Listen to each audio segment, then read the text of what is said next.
క్రీస్తునందు ప్రియులారా, మీకు శుభములు వందనములు తెలియజేస్తున్నాను. అనుదిన ధ్యానమునకు స్వాగతం. ఎజ్రా గ్రంథము 6వ అధ్యాయం దినం మనం ధ్యానిస్తున్నాం. అప్పుడు రాజైన దర్యావేషు ఆజ్ఞ ఇచ్చినందున బబులోనులో ఖజానాలోని దస్తావేజు కొట్టులు వెదకగా మాదీయుల ప్రదేశమందు ఎగ్బతానా అనుపురములో ఒక గ్రంథము దొరికెను. దానిలో వ్రాయబడి ఉన్న ఈ సంగతి కనబడెను. తిరిగి మందిరాన్ని కట్టడం ప్రారంభించినటువంటి ఆ పనిని అధికారులు కొందరు నిలిపివేసే ప్రయత్నం చేస్తూ దర్యావేషు రాజునకు ఉత్తరం రాశారు కదా. అయితే ఇజ్రాయేల్ ప్రజలు చేసినటువంటి మనవి, కోరెసు రాజు ఆజ్ఞ ప్రకారమే దేవుడు అతని హృదయాన్ని ప్రేరేపించగా అతడు మాకు సహాయం చేశాడు కనుక మేము మందిరాన్ని కడుతున్నాం. ఈ సంగతులు ఆ రాజరికపు గ్రంథాల్లో రాయబడి ఉన్నాయో లేదో మీరు పరిశీలన చేయమని వారు విన్నపం చెప్పారు. కనుక దర్యావేషు ఇక్కడ ఆజ్ఞాపించగా వారు చెప్పినట్టుగా కోరెసు జారీ చేసినటువంటి ఒక ఆజ్ఞ కలిగినటువంటి గ్రంథం వారికి దొరికింది. బలులు అర్పింపదగిన మందిరముగా ఆ మందిరం కట్టించబడాలని, దాని పునాదులు గట్టిగా వేయాలని, దాని పొడవు వెడల్పులు కూడా రాయబడ్డాయి.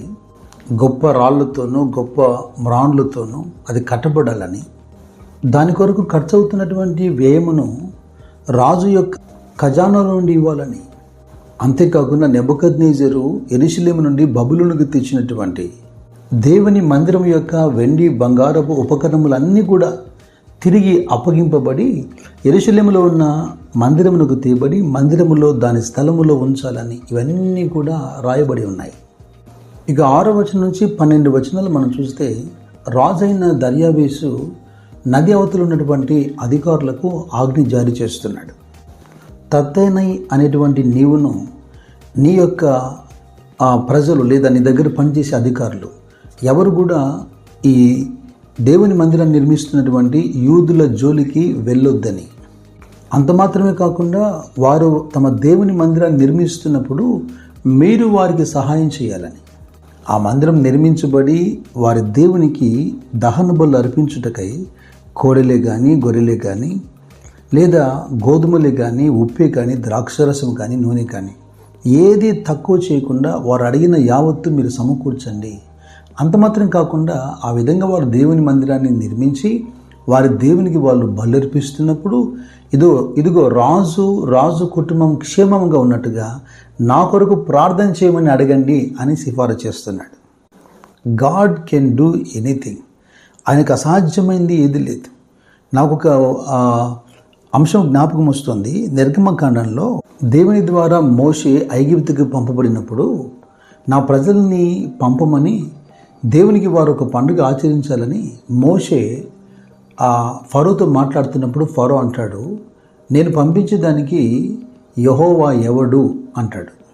నిర్గమకాండం 5వ అధ్యాయం 2వ వచనంలో ఈ మాట స్పష్టంగా ఉంటుంది. యెహోవా ఎవడు అంటాడు. ఆ తర్వాత మోషే ద్వారా చేయబడినటువంటి అద్భుతాలు తట్టుకోలేక మోషేను ఫరోని అడుగుతాడు, నేను మిమ్మల్ని పంపిస్తాను కానీ మీరు నా కొరకు మీ దేవునికి ప్రార్థన చేయండి అని. ఇది 8వ అధ్యాయంలో చూస్తాం మనం.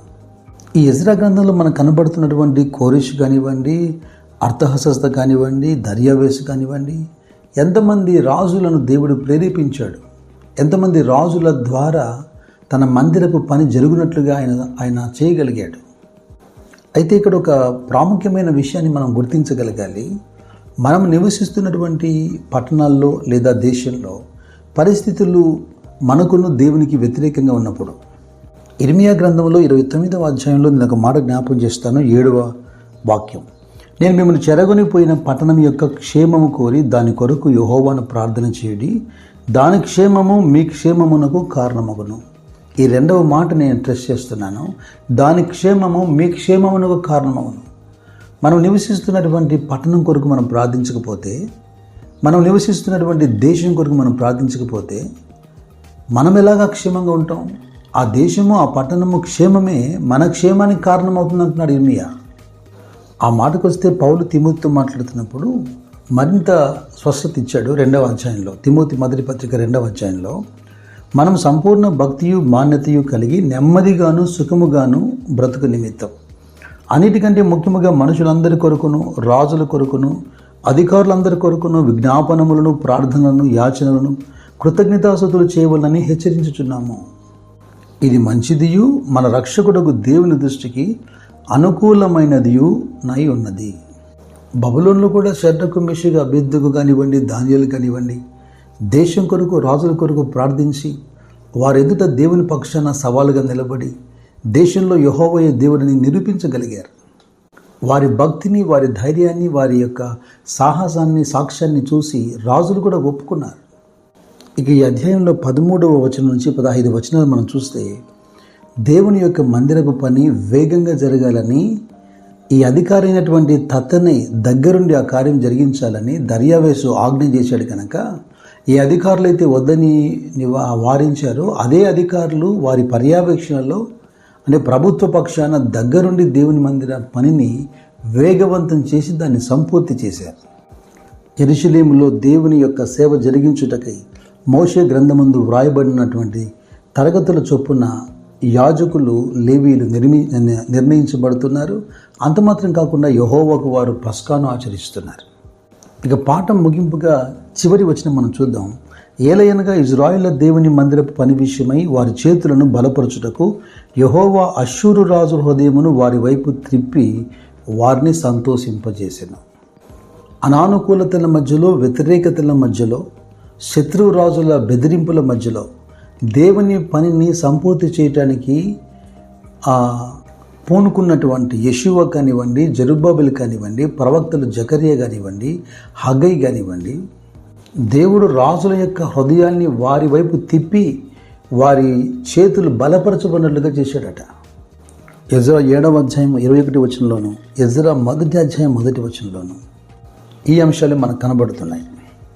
నిన్న నేడు నిరతం ఏకరీతిగా ఉన్న ఈ దేవుడు ఆ దినాల్లో చేసినటువంటి కార్యాలు ఈ దినాల్లో మరి రెట్టింపుగా ఆయన చేయగలడు. ప్రార్థన ద్వారా ఇటు కృప మనం పొందుదుము గాక. మన దేవుని కరుణాహస్తం మనకు తోడై ఉండగా మనము బలపరచబడుదుము గాక. దైవ కృప మీ అందరికీ తోడైనను గాక. God bless you.